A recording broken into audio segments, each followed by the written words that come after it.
and wide. Keep Manhattan, just give me that countryside. Nature's Pickins. The place to be. Farm living is the life for me. Land spreading out so far and wide. Keep Manhattan, just give me that countryside. Nature's Pickins. Good afternoon, everyone. This is Michelle Higbee from Nature's Pickins, located on 464 Connellsville Street in Uniontown. The phone number to store is 724-438-4211. That's 724-438-4211. We are open Monday through Friday from 9 till 4, Saturday 9 to 3. That's Monday through Friday, 9 to 4, Saturday 9 to 3. Located on 464 Connellsville Street, right next to the Dairy Queen. Okay, so real quick, I do have a guest today. But real quick, just want to let you know a little bit of what's going on in Nature's Pickins. You know, March is our spring sale. So some of these sales are already in effect. Natural Factors will be is on a line drive. Solar is on a line drive. CV Sciences is on a line drive. Now, some of these line drives, the companies have only given us 2 weeks on them, so you don't want to waste that time. So if you're taking any of those particular products, you want to take advantage of the line drives for the March spring sale. Also, I have Blue Bonnet's Targeted Choices. That's the urinary tract, which we'll be talking about today. The liver detox, which we'll be talking about today. The blood pressure, the blood sugar, the thyroid, the adrenal, the eye formula. All of these different Targeted Choice formulas by Blue Bonnet are on sale as well. And Nordic Naturals has some different things that are on sale. So you want to take advantage of those with the spring sale. But once again, 724-438-4211 for the number at the store, and 724-438-4593. If you have any questions or comments for Randy or myself, please don't be bashful. Give us a call at 724-438-4593. Okay, I'm going to go ahead and join with Randy, and we will get started. Hey, Randy, how's it going? Good. How are you doing? I am doing fantastic. How's that weather down there in Texas? Sunny, 73. Oh, that's fantastic. Hey, actually, it's not real bad here. It's 38, but it's the sun's popping out every once in a while, so that's just a good thing. Tomorrow we're supposed to be high 50s, low 60s, so that's even better. I'm good with that. Yeah, you can wear some shorts. Yeah. No, I won't be. It's not warm enough for shorts. Okay. All right. Fair enough. So, the last couple of weeks I've been talking about the heart because, February, Valentine's Day, things like that. So I've been really, concentrating a lot on some different things that you can use and so forth, natural supplements for the heart. But I spoke to you a little earlier through email and talking about different things for intestinal health. One of the big things, I don't know if you're on TikTok, I personally am not, but one of the big things is parasites. Everybody is coming into the store asking for parasitic cleanses to help cleanse your body, of different parasites. What's your take on that situation? Well, you see, yes, I am on TikTok, by the way. Okay. I'm a shameless self-promoter. I'll go ahead and say my handle is Miles of Nutrition. So. Okay. So everybody out there, Miles of Nutrition? Miles of Nutrition, yeah. Okay. So, all right. I was actually pleasantly surprised I had that. So I actually started that for doing education, and I started a little bit when I was overseas, but you're going to start seeing some more content on there in the next few weeks and starting to be more consistent. But yeah, you see those trends pop up, among other things too. But here's the interesting thing about parasite cleanses. it's not new to us in the health food industry. No.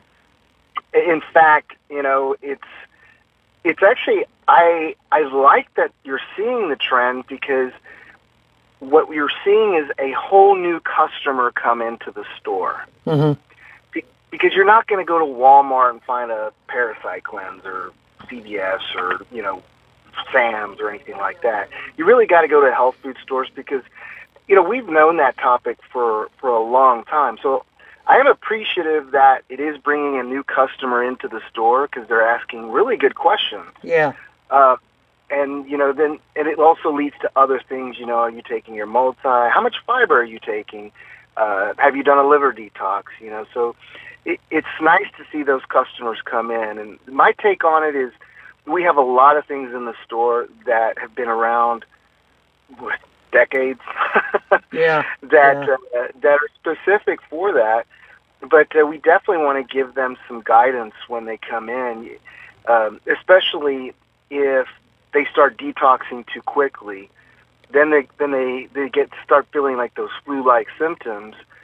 And that's usually when I tell the customer, that's actually telling you that those are working. So you want to back down a little bit. And then what's most important is, well, how do you get the little critters out? Mm-hmm. Well, fiber obviously is the first place that you want to start. Fiber is what's going to help grab all those things that are in your system, digestion, and flush them out of your system.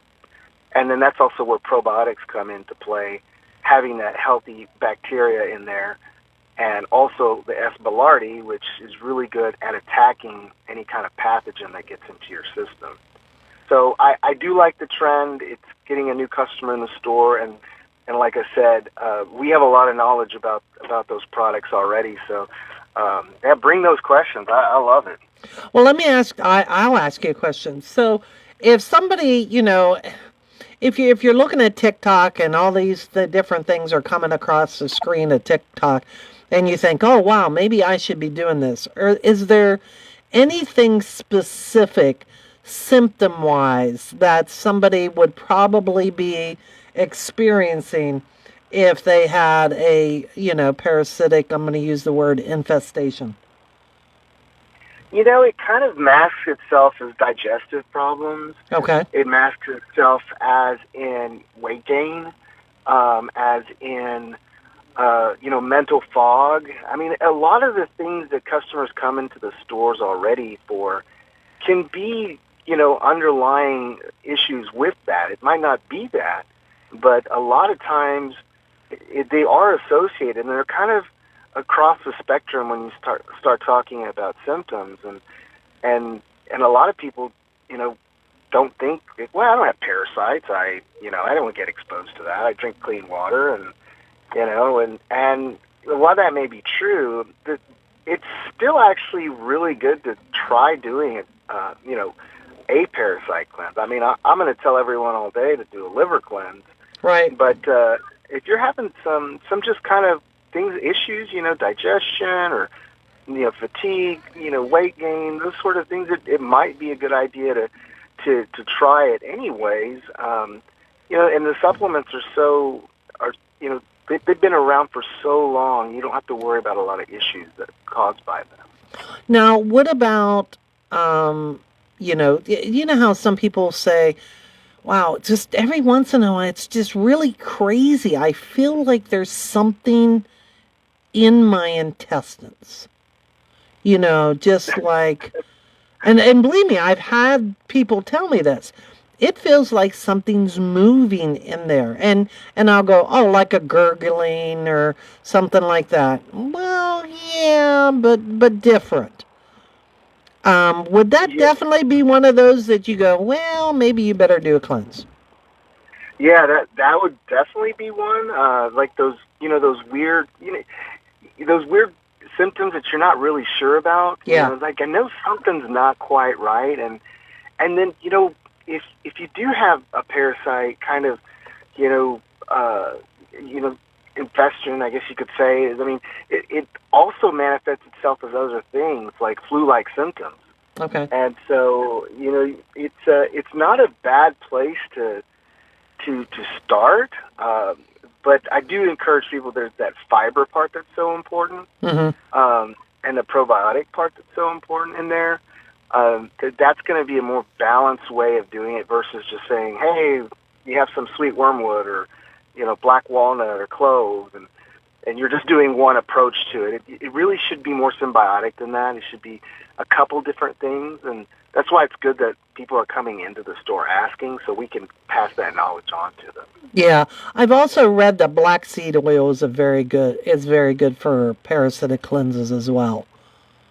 Yeah, black seed is kind of one of those all-encompassing. You kind of see it across the board for all kinds of issues, immune issues, and even adding black seed oil just in general would be a good approach too, because it's a pretty versatile supplement.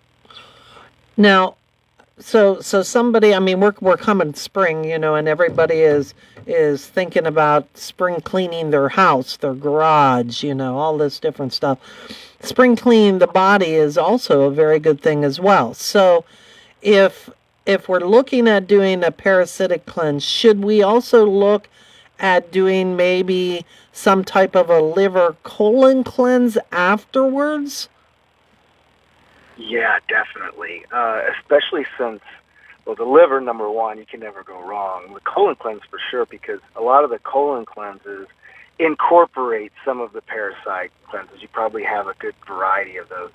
They'll have some of that aspect in it, but the colon cleanses are also generally heavier on the fiber aspect too, and the probiotic aspect of it too. So, yeah, cleaning out the system and then kind of shocking it and resetting it and putting all the good beneficial things back in, cleaning out the colon, and then also cleaning out the liver too. But obviously, you would do that in stages.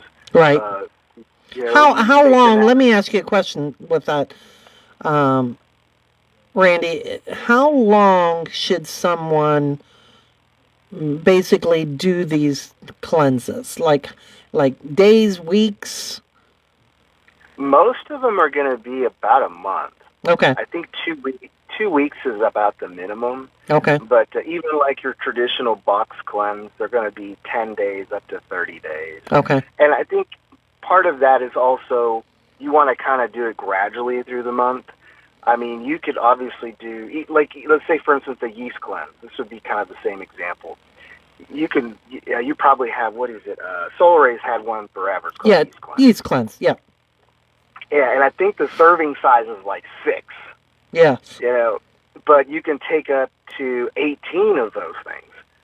But then you start getting those symptoms, those flu-like symptoms. And so most people are going, I don't think that's the best approach. I think, take that at least, 10 days, take the full month, and then you can move on to, let's say, your colon cleanse, which, again, could be 10 days to a month, and then do your liver cleanse. So it would be for the quarter, and that kind of sets up your system for the year. And then, obviously, the last step is, your liver cleanse, but then you're also adding that probiotic and that fiber, and that's going to help a lot of other things throughout the year. The probiotic would be something that you would definitely want to take for a longer period of time, even after the cleanses. Right? Exactly right. Okay. Yeah, exactly right. Because when you have that beneficial bacteria, when it starts colonizing in your system, especially if you're taking one with a postbiotic, that's important for it to colonize. Then you start making the butyric acid, which is those short-chain fatty acids. That's what is the beneficial part that you're seeing in your digestive system. That's also why you're probably familiar with the NR and NMN, NAD, all those fun things. Yes. That's been a trend for long. That trend is also out there for longevity, cell regeneration, all that. And yes. What they're finding is the NR or the NMN is increasing the amount of short-chain fatty acids that your beneficial bacteria are producing. And so that's why you're seeing these studies. For instance, the guy out of Harvard, that's the study that he was looking at. And when you increase those short-chain fatty acids, you start getting the benefits of immune system, killing off things that aren't supposed to be in there, cell regeneration, energy. And so there's kind of a big picture here with with all those things. It's interesting. You say parasite cleanse, but there's so many other benefits that you're going to get by going down this road when you start focusing on digestion. So when you just said something that just struck me with one particular customer that I'm thinking about.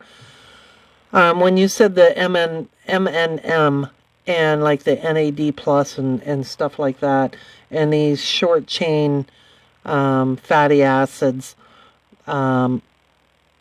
is that something that you could use if you were dealing with like a cancer situation to help with cellular regeneration?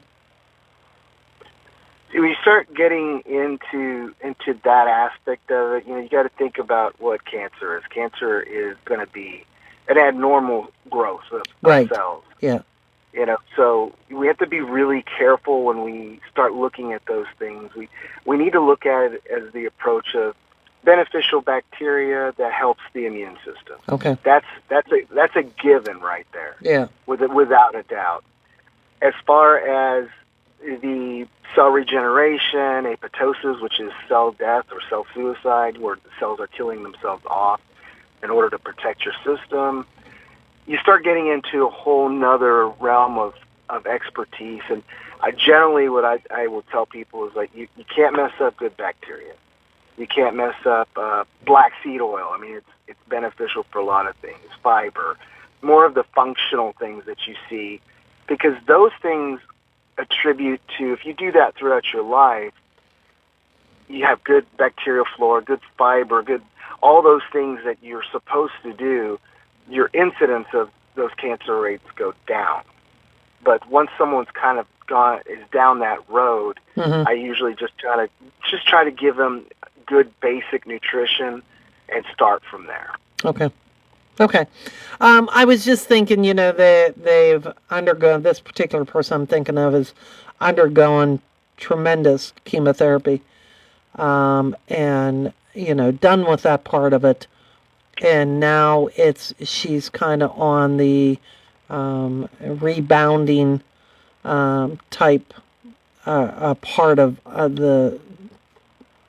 her life, I guess. Rebuilding, try to rebuild herself back again. Right, and I didn't know if that was something that she could look at. Yeah, being on the other side of that fence now, you want to repair. You want to help the system's mitochondria make more energy so you don't feel so tired. You want that cell regeneration, you want that cell growth, that anti-aging, those sorts of things. You think about when someone has surgery and they don't heal very fast. That could be for a number of different reasons. There's a lot of supplements that's what they are. They're supplements so that they can help, speed up that process. And, obviously collagen, fiber, probiotics, NMN, NR, all those are for that regeneration. There's also nucleotide complex. The RNA. Yeah, I didn't even think about that. The nucleotides that Blue Bonnet has. Yeah, and see, that is a product that kind of supersedes all the NMN and everything. It's been around for a long time, and we have there's some surgeons in Frisco here where I live, and they actually, anybody who has surgery like tendons or anything like that, they'll put them on that nucleotide complex because that's what's going to help heal or speed up recovery, let's put it that way. And if you think about what nucleotides are, think about like a ladder, and you have the rungs, so that's your steps that you walk up. So if those steps aren't connected to the ladder very well, you have this wobbly ladder.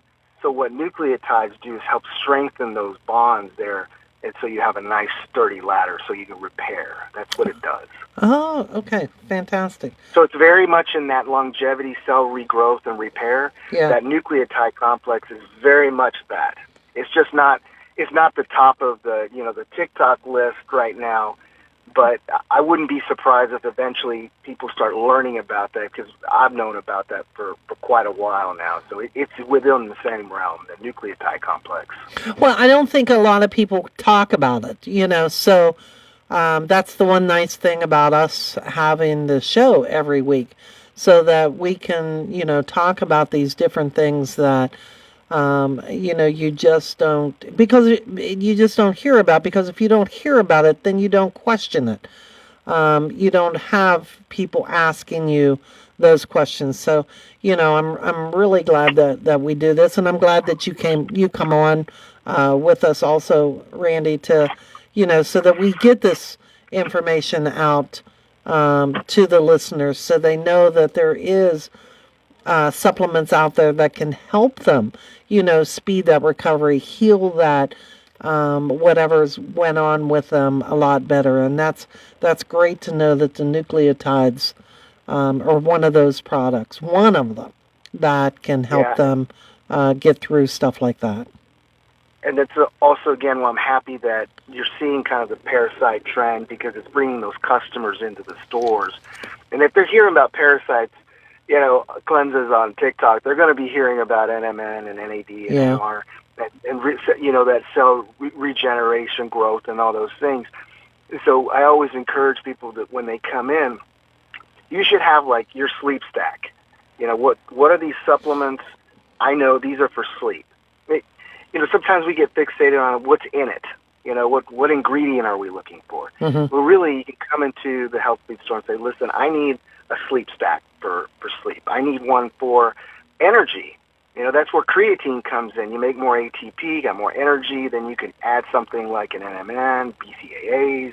There's your energy stack. And then, okay, well, got a little vanity going on. We want cell regeneration, anti-aging, that sort of thing. Okay, let's build you 2 or 3 items for your longevity stack. And we can put things together for customers, and so they're understanding, hey, I want to focus on this. Okay, here's your supplements for that, versus like, this is for this, this is for this, this is for this.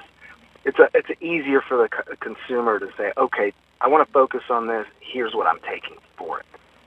It's so funny that you mentioned sleep, because I don't think enough people know or realize how very important sleep is to our body, to rebuilding, recovering, healing. That's when we do those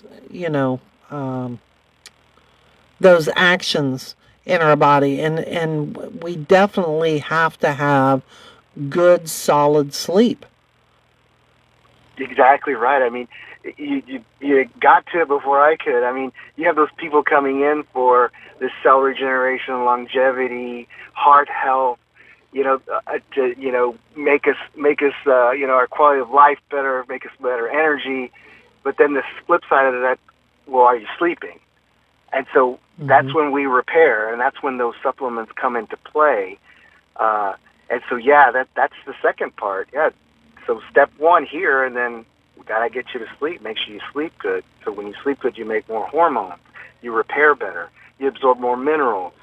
You grow more collagen. All those things. So that you're very right. You have to look at 2 or 3 different things that you're trying to accomplish, so that you can get to your goal. So, is there any particular supplements, like with, say, the parasite cleanse or the liver cleanse, the liver detox by Blue Bonnet, is taking them at night, some of these supplements, better than taking them during, say, first thing in the morning? Yes, definitely. So when you start talking about energy, cell regeneration, growth, anti-aging, most of those are going to be, what you want during the day. You want energy. You want that so to speak, because creatine, for instance, it makes energy and all that. And then, but when you start talking about the cleansing, I like those mostly at night, because they're going to be in your system longer. Your body's slowing down. It gives them a little more time to work. But obviously, when you do like a parasite cleanse or colon cleanse, you're going to be doing that throughout the day. Yeah. But a lot of those things you're talking about for repair can be done at night. So yeah, you can definitely kind of, again, that's coming to the health food store. That way, what we put together for you, we can actually say, okay, here's your nighttime routine, here's your midday, here's your beginning of day. What are your goals? How do we get you there? So when we're looking at the different probiotic strains that are out there, like the Espelardi by Bluebonnet is honestly phenomenal. I've got so many people with urinary tract problems that are using that particular product and is just loving it. But when it comes to probiotics, and that's like one strain that is for particular, purposes.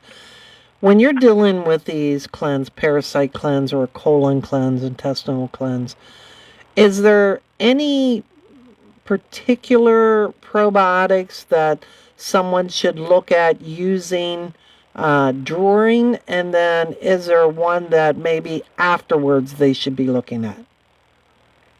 So if you're talking about immune system, because keep in mind when you're detoxing, your immune system can go down a little bit. Yes. And so that's going to be Lactobacillus GG, which is also known as Culturelle. Okay. So it is a specific strain that's known to help with immune system.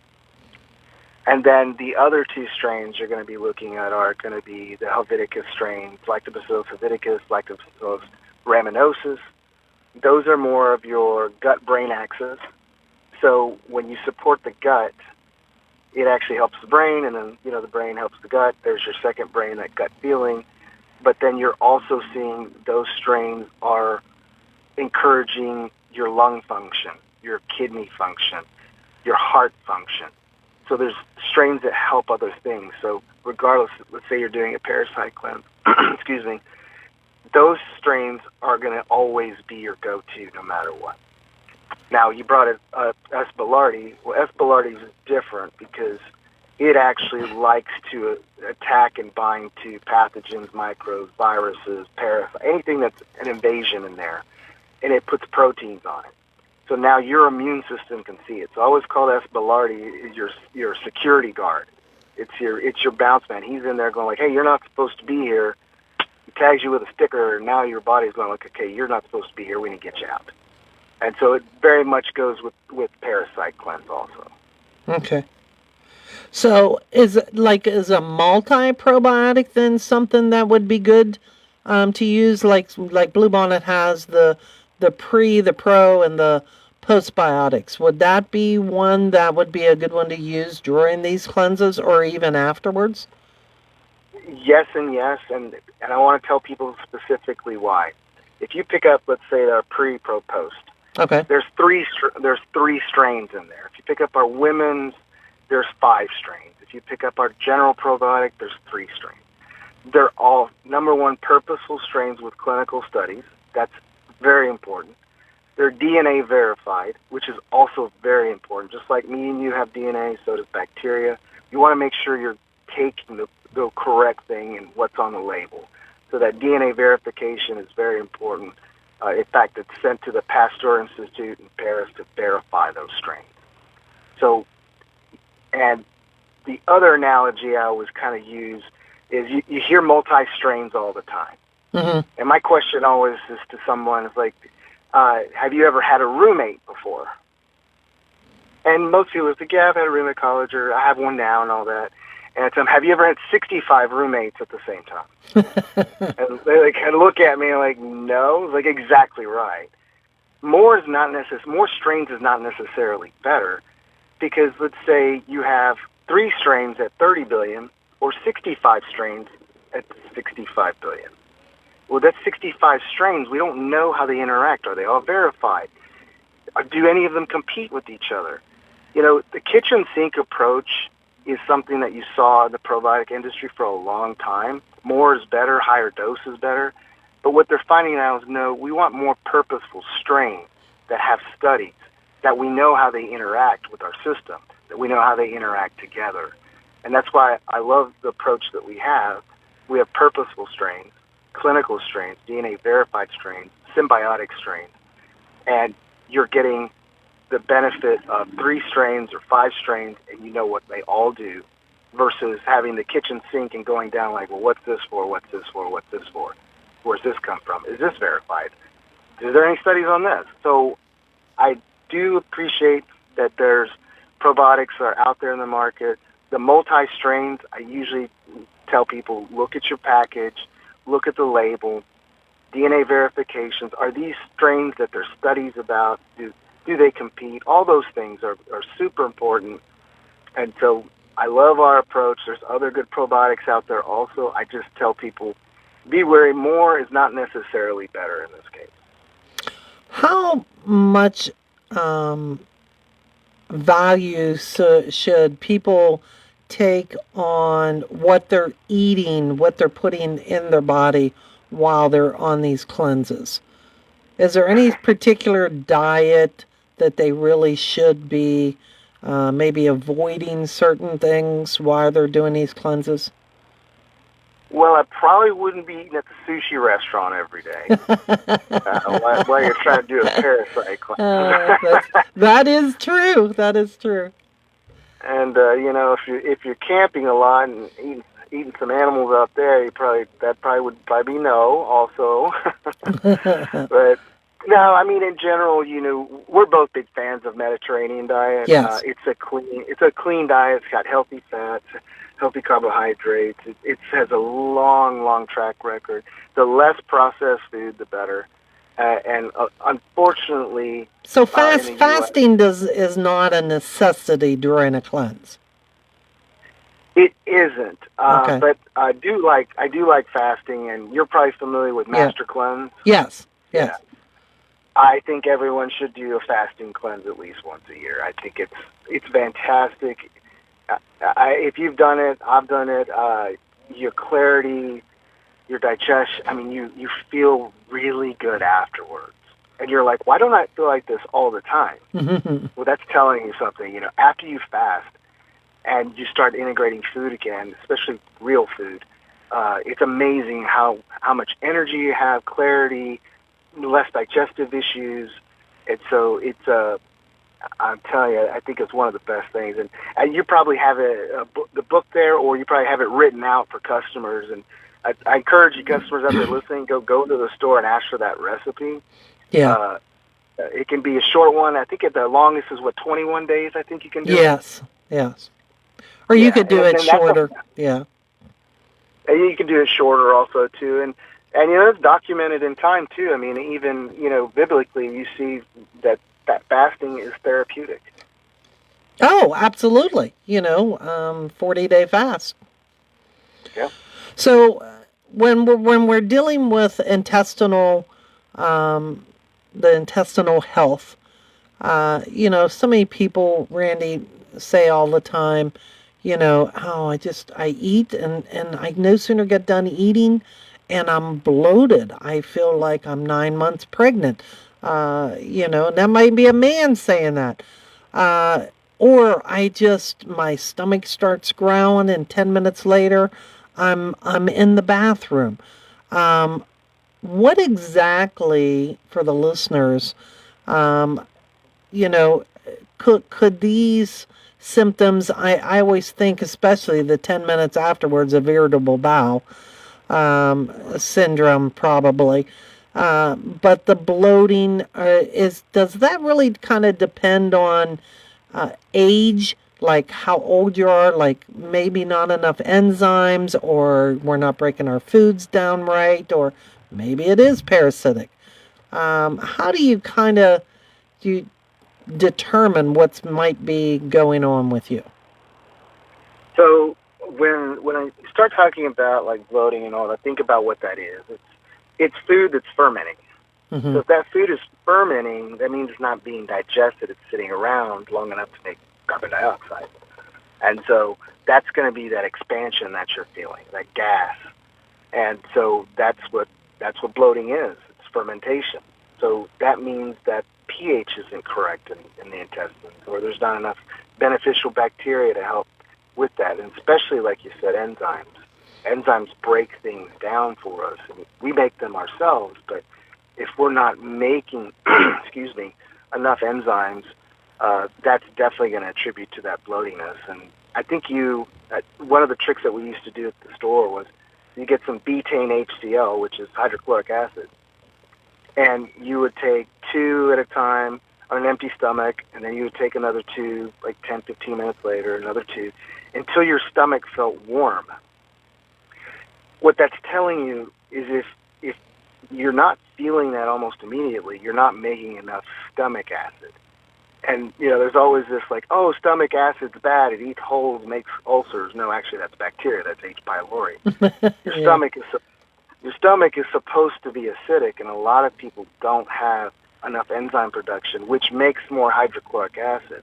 So that's a test you can actually do at home, is take some betaine HCl, and if you're having to take 6, 7, 8, 9 of those suckers before your stomach gets warm, your enzyme production's low. Okay. So that's the first place you can start.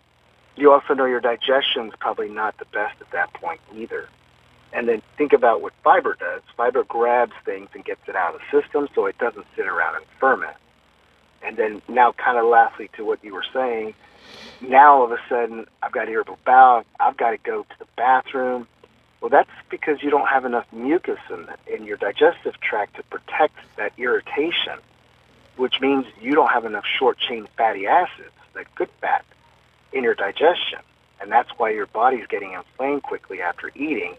And that could be a multitude of reasons. Poor digestion in general, celiac, that could be diverticulitis, all kinds of things. And so regardless, the end result is you need more enzymes, you need more probiotics, you need more short-chain fatty acids, you need less leaky gut.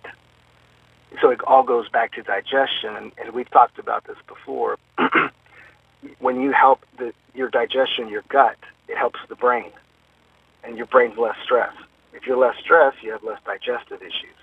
So our body's pretty amazing where it's all interconnected, and digestive problems aren't just digestive problems. They're stress problems. They're focus problems. They're all integrated. Our body's not just one this, one that. And so you always have to kind of look at the big picture with that.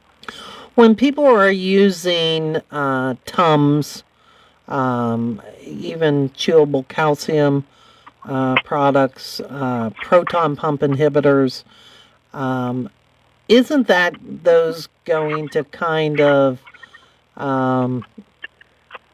add to that digestive issue of like bloating, for example? If your stomach is supposed to be acidic and right away you're, chewing Tums because, I have this issue, so I figure if I chew them now, I won't have that issue. But doesn't that in the long run really kind of mess up the whole digestive system? Yeah, it's calcium carbonate, and it's exactly what Tums is. And it helps get the acidity down. Okay, well, now the acidity's down, but then now things can stick around and ferment longer. And if your acidity's down, now you're more prone to have a parasite come in, and now it's easy to get in your system because or a virus or mold or yeast, because your acidity in your stomach is your first threshold of protection, that acid. You lower that acid, now you've lowered that first level of protection in your stomach. So you're more prone to be able to get things into your system that shouldn't be there. So somebody that has, what does somebody do that has acid reflux? So reflux is different because, are you talking about, I won't go down the ulcer route because that basically is bacteria. Yeah, when you talk about H. pylori, correct? H. pylori, right. When you talk about acid reflux, you're talking about your cardiac sphincter. And so that sits, down trachea and then, down your esophagus and then to your stomach, and that's your cardiac sphincter. It's kind of right around underneath your wishbone. Okay. If you feel it right underneath your wishbone, that's about where it is. So what happens with acid reflux is that your stomach's acidic, it's supposed to be, but your esophagus is not supposed to be, because it's not made for that. So the threshold is the issue, and a lot of people sometimes with hiatal hernias, they're having that issue there with acid reflux. But that's the old trick that chiropractors do, is you take your 2 middle fingers and you push down towards your left foot and you press and hold for 30 seconds, and you do that twice a day. The reason why is that cardiac sphincter is prolapse, which, think of it, it's just slouched over. So it's not shut all the way, and it's letting acid come up. So it's a physical problem, not a acid problem. And that's obviously how Western medicine is always approached. It's like, oh, well, we'll get rid of the acid, and then that'll fix the reflux. Well, no, you just lower the acid, and you still have that prolapse, you still have that reflux issue. Now you have fermentation, have all these other issues that are going down that road. But so underneath your wishbone, down towards your left foot, press and hold, gentle pressure. This works on kids. This works in any age group. 30 seconds. And what that does is it gives that muscle tone back to that sphincter right there so that it sits up straight instead of slouched over. And now it closes correctly. When it's closed correctly, then you'll have that acid coming back up. So so if somebody has acid reflux, should they be doing like a multi-enzyme type product to help with digestion? Yeah, exactly right. More enzymes to break that food down so it doesn't ferment, so you're not having that pressure build up that's causing acid to come up. Reflux is just going to be poor digestion, more physical, but enzymes for sure, doing that exercise for sure. Anything that's focused on digestion is going to help with the reflux symptoms and that sort of thing. When you have digestive issues, I mean, a lot of people also make the connection of constipation, diarrhea, loose bowels. Now, that can also be part of irritable bowel as well, but not everybody has irritable bowel. But digestion plays such a major role when it comes to also hydration and, like you said, fiber. If you're dealing with diarrhea or constipation, it can be those problems, not having enough fiber in the diet, not having enough hydration in the diet also, right? Exactly right. I mean, and you said constipation, so I always tell you, think about what that is. It means things aren't moving. Yeah. They're not moving along. So again, there's another trick that chiropractors do too. They'll tell you, pick a time, let's say 3:15 every afternoon, and you're going to rub up and down your lower abdomen for 15 minutes. Well, peristaltic motion, that's what your body does naturally. But with some people, if they take too much, let's say, senna or any kind of laxative of it, your body gets dependent on them. So now things aren't moving on their own unless you're taking those things. And so you have to retrain your bowels by doing that motion so you get that movement in there. And then hydration is obviously important because if you're constipated, that means there's not enough water in your digestion. There's not enough water in your system because that's not a normal thing to be dry. You want hydration in there. We've talked about how important it is for other things. So that's where that comes into play. And a lot of people have diarrhea, have constipation. They're constipated, and then the pressure builds, and then they're seeing that water come out. Well, that's diarrhea, but that's also because they probably have constipation also. So, but doing fiber, you want to make sure you're hydrating properly with extra fiber as well, correct? Yeah, especially like the sun fiber, which is very good at holding water. And so we hold more water in the digestive tract, that fiber, sun fiber, then that's going to help ease not only the pain, but also help alleviate and get things going out of your system, scrubbing your system, getting the trash out, of your system.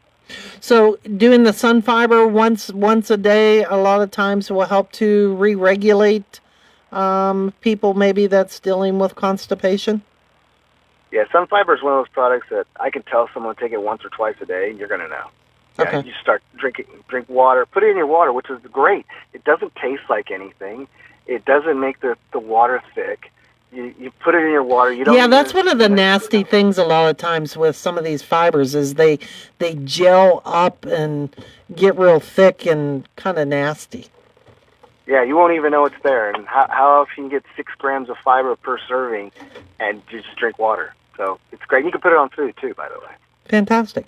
All right. Well, I know we didn't get to the urinary tract or anything today, Randy. Hopefully, maybe we can do this again next week if you're available.